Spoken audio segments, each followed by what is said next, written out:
Why is it that Allah has chosen for us to be fit at an age where perhaps we are peaking on around 30, 40, and after that there is a decline? Why is it that Allah subhanahu wa ta'ala did not keep us upon a level of fitness, a level of perhaps looks where we are looking young and healthy throughout our lives? Why does it have to be a graph that starts off in weakness and ends in weakness?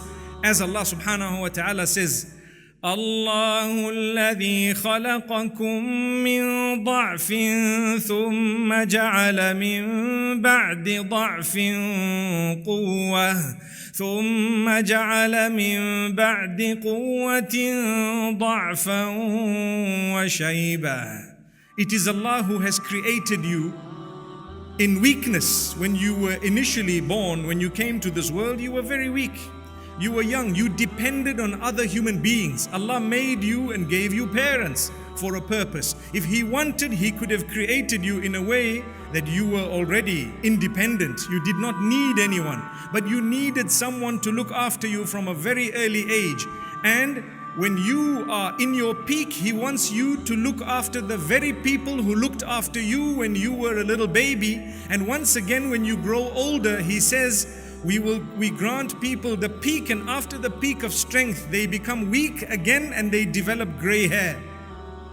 So when you are old, those whom you have now given birth to are asked to look after you. Subhanallah. And it continues up to the end. It's the plan. There surely is a master plan in that. And if we sit for a moment and ponder, we will realize that it's the continuity. That means it's a test.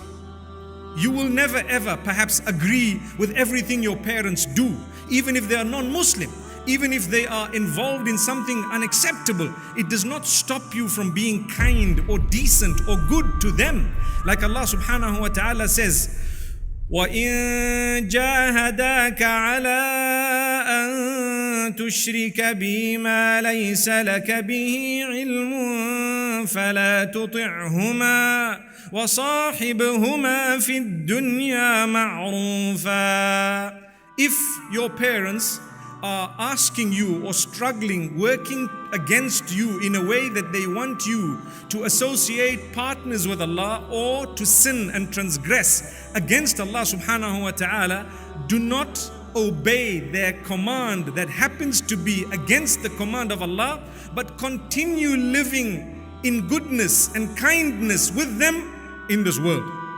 Which means even if you have non-Muslim parents, you need to be kind to them. You need to speak with respect. You need to try and serve them in the sense that you might want to spend money on their clothing, on their food, on their accommodation. It's not wrong. Even if they are non-Muslim, what is wrong is when they tell you to do something against the instruction of Allah subhanahu wa ta'ala, that is where you draw the line.